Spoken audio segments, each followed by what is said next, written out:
Hello ladies and gentlemen, and welcome to a new public service announcement with MarkTech. This time with really positive news in the iOS 17, iPhone 15 Pro, A17 Pro overheating saga that we've been covering for a while through live streams and smaller videos.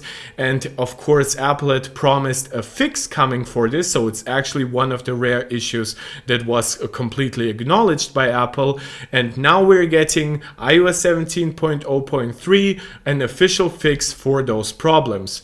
Now, before we get into the hot stuff, or the hopefully not so hot stuff, I should point out that even if you haven't experienced overheating issues or thermal management issues or battery life issues on your iPhone 15 or even older, you should still install iOS 17.0.3 because it also comes with important security fixes, especially a kernel vulnerability that actually used to be exploited. I don't know by how many people or in what way, but in iOS 16.6, and it seems to have been a security problem that has followed from iOS 16 to iOS 17, and now it's been addressed. So this is actually really important, and it's also the main reason why this isn't an iPhone 15 specific update or even an iPhone specific update. In fact, you can get this obviously for all iPhones on all iPads that support iOS 17 or iPadOS 17. So get on to updating. But now let's get to the important stuff. What did Apple have to do to improve or basically get rid of overheating? Now, preliminary tests, this is according to the Mac rumors from October 4th when this came out. We now have gotten a few more tests, but I think this one is still doing its job rather well. It seems like Apple did not throttle the chip in any meaningful way. It seems like top performance results are still about the same. So when we look, for example, at Geekbench 6, on 17.0.1 and 0.2, we got a single core scores of around 2914. Multi-core results around 7200, and then once they installed 17.03, a scare, right? They got slightly lower results. 2875 on the single core, 7000 on multi-core, right?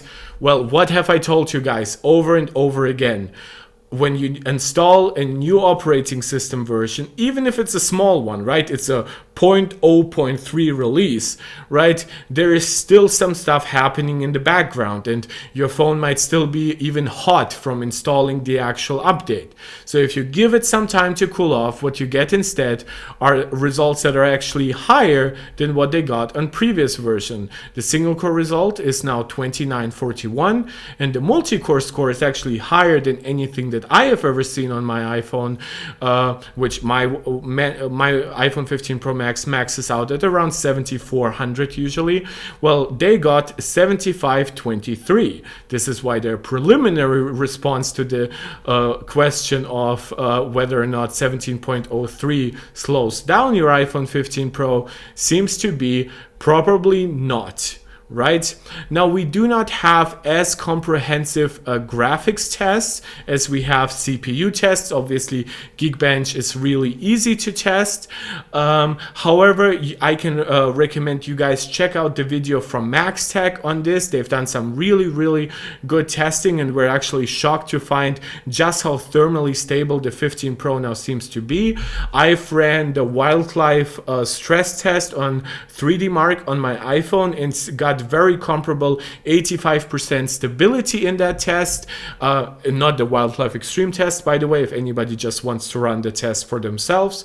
So it seems to be an update that fixes security issues, is available across all iPhones and iPads that already support iOS 17, and it seems to be not a downgrade in terms of performance for the latest iPhones and the latest chips from Apple. So with this, it's just a win-win for everyone, and I can only recommend you actually install it. I personally, by the way, should say I'm running 17.1 beta 2, so I cannot promise you that my phone actually has the same fix. 17.1 beta 2 actually launched before 17.03 by a day, but I've actually found my phone to be thermally more stable and still reach the same peak speed. So I'm actually inclined to believe that 17.1 beta 2 actually has the same fixes.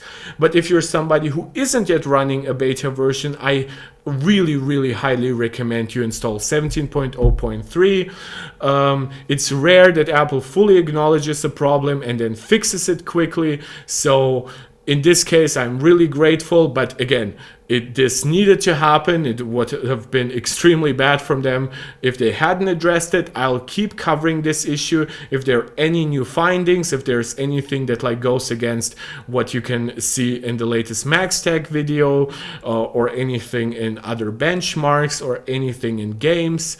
But for now, very positive news. Please go obviously to your settings apps, to the software update section and install it. Please let me know how it's working out for you, and I hope that my next video will not be on anything negative.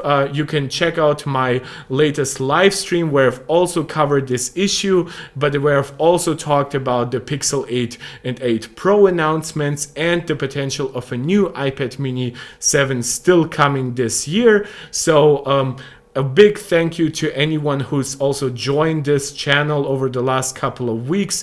We have grown tremendously. A big thank you to all of you. Please let me know what you would like to see me cover next, or what I can just improve in general to make myself and my content more appealing to you. But without further ado, without holding you up any further, thank you so much again. This is Mark Tech, tuning out.